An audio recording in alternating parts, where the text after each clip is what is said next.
में ज्वाइन कर दिया, आगे वी कैन कंटिन्यू। तो इसके पहले वाले लेक्चर में हमने डिस्टिंग्विश अंतर बताओ तक देखे थे कि ऑक्सीडेशन और अनऑक्सीडेशन में क्या अंतर होते हैं।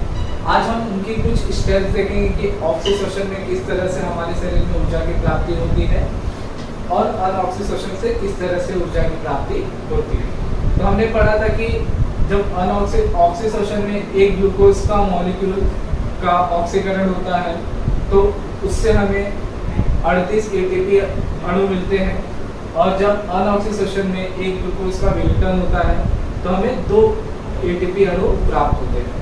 तो सबसे पहले यहाँ पे देखो क्या है ऑक्सीडेशन।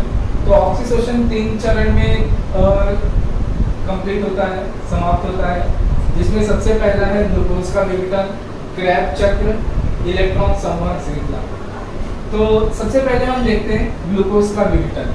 तो जैसे कि आप यहाँ पर देख पा रहे होंगे, तो ग्लूकोज का विघटन और अनऑक्सीडेशन ये दोनों कोशिकाओं में ही होते हैं।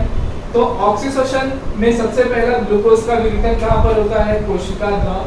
तो ये हमारा जो पार्ट है पूरा का पूरा ये क्या है? कोशिका द्रव है। तो ग्लूकोज का विघटन कोशिका द्रव में होता है। तो ग्लूकोज 2 पार्ट में टूट के क्या बनता है? पायरुविक अम्ल बनता है, जिसे कहा जाता है ग्लूकोज का विघटन। तो ग्लूकोज का विघटन समाप्त होने के पश्चात क्रेब्स चक्र की शुरुआत होती है। तो क्रेब्स चक्र कहाँ पर शुरू होता है? तंतु कणिका। तो ये तंतु कणिका का स्ट्रक्चर है। तो अगर आप ध्यान से देखोगे तो तंतु कणिका का गेट बहुत छोटा होता है, जिसमें से पायरुविक अम्ल तंतु कणिका के अंदर जा नहीं पाता, इसीलिए पायरुविक अम्ल का रूपांतरण एसिटिल को एंजाइम के अंदर करना पड़ता है।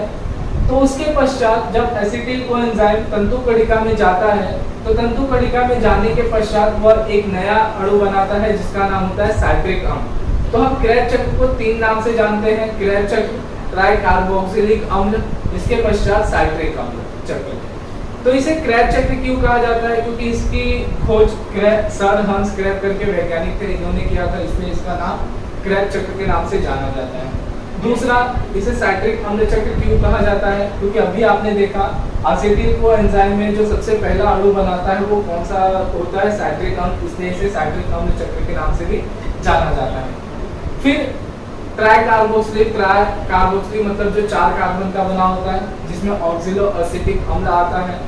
तो जैसे कि आप देख रहे होगे जो पहला अणु बनता है साइट्रिक अम्ल, वो 6 कार्बन का है।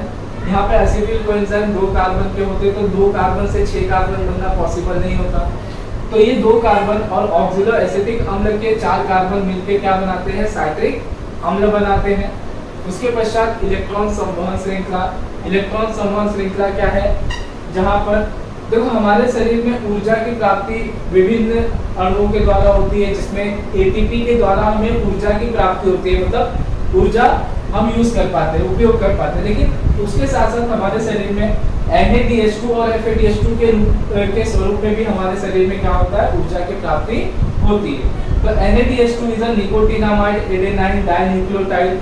तो एक NADH2 से हम 3 ATP बनाते हैं, एक FADH2 से 2 ATP। जैसे कि हमारे पास हर एक कंट्री में अपना अपना मनी होता है, जैसे USA का डॉलर, इंडिया का रुपीस।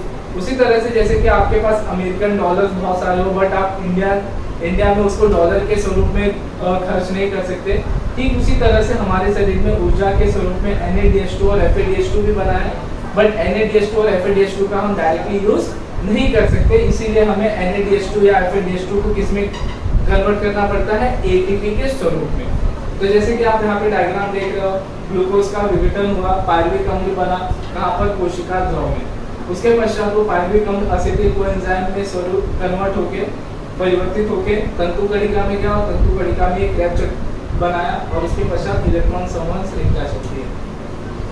अनऑक्सीडेशन की बात करते हैं तो अनऑक्सीडेशन आदि केंद्र की कोशिका और दृश्य केंद्रित कोशिका दोनों में पाई जाती है। तो दोनों में अनऑक्सीडेशन में 2 चरण होते हैं। पहला चरण ग्लूकोज का विघटन और दूसरा चरण ट्रकिंग।